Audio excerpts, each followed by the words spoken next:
സാറേ ഇങ്ങനെ ഒരു കേസിനകത്ത് ജാമ്യം കൊടുക്കണമായിരുന്നു എന്നുള്ളതാണോ സാർ പറയുന്നത്? ഏത് കേസിനകത്ത്? അറസ്റ്റ് എന്തിനാ? Why should a person be arrested if he is available for interrogation? പക്ഷെ കഴിഞ്ഞ രണ്ട് കേസുകളിൽ ഒളിവിൽ പോകുന്ന ഒരു സാഹചര്യം ഒളിവിൽ പോയെന്ന് ആരാ പറഞ്ഞ? When a person files an anticipatory bail application before the High Court, what does it mean? It means you are subjecting yourself to the custody of the court. ആണോ അല്ലേ? Then how can you say that അയാൾ ഒളിവിൽ പോയെന്ന്?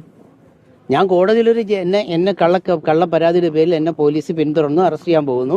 കോടതി പറയുന്ന ഏത് നിർദ്ദേശത്തിലും ഞാൻ അനുസരിക്കാൻ തയ്യാറാണെന്ന് പറഞ്ഞ് ഞാൻ കോടതിയിലൊരു അപേക്ഷ കൊടുത്തു കഴിഞ്ഞാൽ how can you say that I am absconding? അതെങ്ങനെ ശരിയാവുക? It's not absconding. അതൊക്കെ നമ്മൾ പറയുന്ന നമ്മൾ കോയിൻ ചെയ്യുന്ന ഓരോ കാര്യങ്ങളല്ലേ. It's not absconding. Is a person who is under the jurisdiction of the court. കാനോന്നറിയോ? When you file an application for anticipatory bail, even the court can pass an order directing you to appear. പറ്റൂലേ?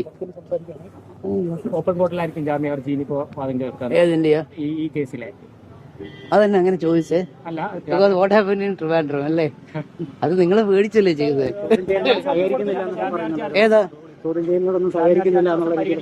എങ്ങനെ സഹകരിക്കണമെന്ന് പറയുന്നത്?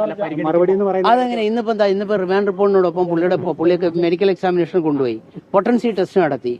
അപ്പം പുള്ളി സമ്മതിക്കാതെ പുള്ളിയുടെ potency test നടത്താൻ പറ്റുമോ? ചെയ്തു.